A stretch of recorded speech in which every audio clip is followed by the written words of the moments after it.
தெய்வத்தின் குரல் முதல் பாகம்.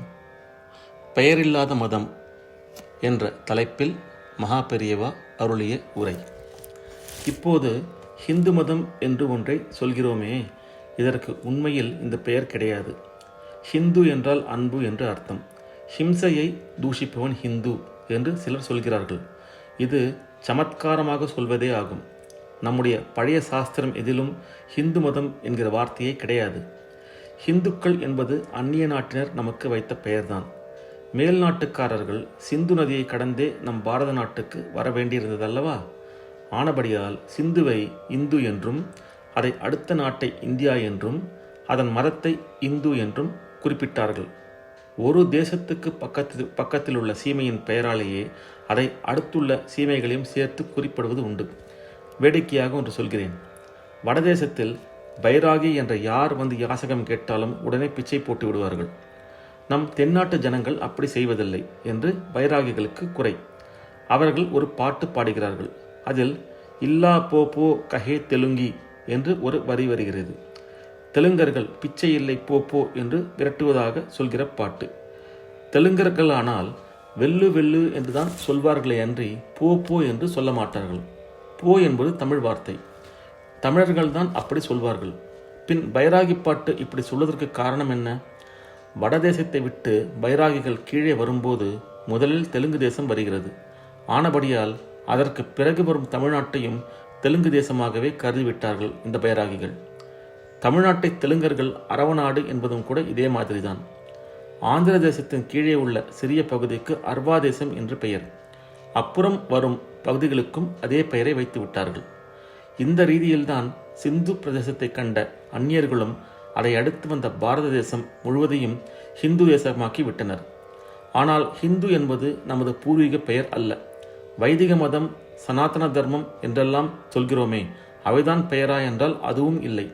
நம்முடைய ஆதார நூல்களை பார்க்கும்போது இந்த மதத்துக்கு எந்த பெயருமே குறிப்பிடவில்லை. இதை பற்றி நினைத்தபோது எனக்கு ரொம்பவும் குறையாக இருந்தது. இது இப்படி இருக்கட்டும். ஒரு நாள் யாரோ ராமு வந்திருக்கிறான் என்று என்னிடம் சொன்னார்கள். உடனே நான் ஏதோ நினைவில் எந்த ராமு என்று கேட்டேன். எந்த ராமுவா? அப்படியானால் ராமுக்களில் பல பேர் இருக்கிறார்களா என்று எதிர்கேள்வி கேட்டார்கள்.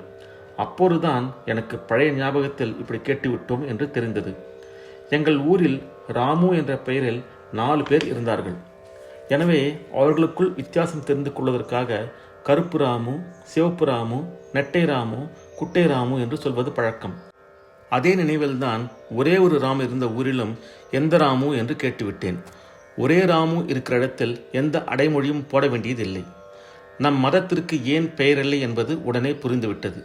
பல்வேறு மதங்கள் இருக்கிற போதுதான் ஒன்றிலிருந்து இன்னொன்றுக்கு வித்தியாசம் தெரிவதற்காக பெயர் கொடுக்க வேண்டும். ஒரே மதம்தான் இருந்தது என்றால் அதற்கு பெயர் எதற்கு? நமது மதத்தை தவிர மற்ற மதங்கள் ஒரு மகா புருஷரின் பெயரில் ஏற்பட்டவை. அந்த பெரியவருக்கு முன் அந்த மதம் இல்லை. புத்த மதம் என்றால் அது கௌதம புத்தரால் ஸ்தாபிக்கப்பட்டது.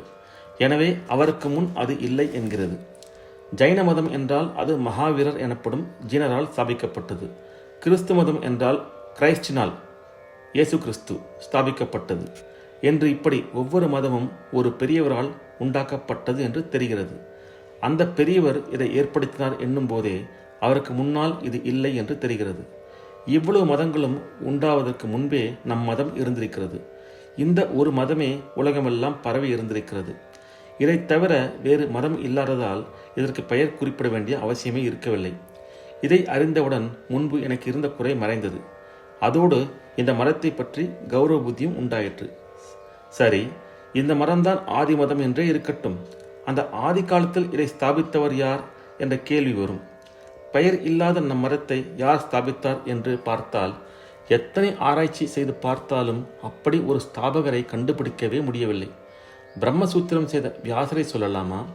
கீதை சொன்ன கிருஷ்ண பரமாத்மாவை சொல்லலாமா என்றால் அவர்களும் தங்களுக்கு முன்னரே இருக்கிற வேதங்களை பற்றி சொல்கிறார்கள்.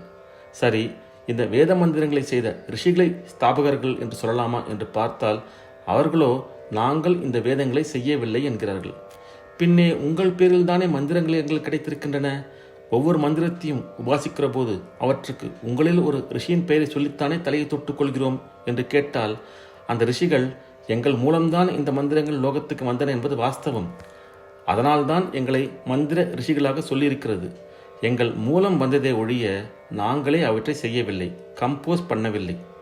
நாங்கள் அப்படியே மனமடங்கி தியான நிஷ்டையில் இருக்கிற போது இந்த மந்திரங்கள் ஆகாயத்தில் எங்கள் முன்னே தெரிந்தன. நாங்கள் அவற்றை கண்டவர்கள்தான் மந்திர திருஷ்டா, செய்தவர்கள் மந்திர கர்த்தா அல்ல என்கிறார்கள்.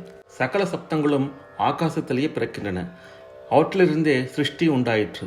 இதைத்தான் ஸ்பேஸில் ஏற்பட்ட வைப்ரேஷன்களால் பிரபஞ்சம் உண்டானதாக சயின்ஸில் சொல்கிறார்கள். ரிஷிகள் தங்களது தப்போ மகிமையால் இந்த சிருஷ்டியிலிருந்து ஜீவர்களை கடைத்தேற்றுகிற சப்தங்களை ஆகாசத்தில் மந்திரங்களாக கண்டார்கள். ஆனால் அவர்கள் செய்ததல்ல இம்மந்திரங்கள். புருஷர் எவரும் செய்யாத அபௌருஷேயமாக இந்த வேதங்கள் ஆகாச ரூபமான பரமாத்மாவிலேயே அவரது மூச்சுக்காற்றாக இருந்தவை. அவற்றையே ரிஷி சிரேஷ்டர்கள் கண்டு உலகுக்கு தந்தார்கள். இப்படி தெரிந்து கொண்டால் நம் மரத்தின் ஸ்தாபகர் யார் என்று தெரியவில்லையே என்பதும் ஒரு குறையாக இல்லாமல் அதுவே பெருமைப்படுகிற விஷயமாக இருக்கும். பரமாத்மாவின் சுவாசமாகவே இருக்கப்பட்ட வேதங்களை அனுஷ்டிக்கிற அனாதி மரத்தின் வாரிசுகளாக வந்திருக்கும் மகாபாகியம் நமக்கு கிட்டியிருக்கிறது என்று பூரிப்பு அடைவோம். ஓம் நம சிவாய. ஹரஹர சங்கர. ஜெய ஜெய சங்கர.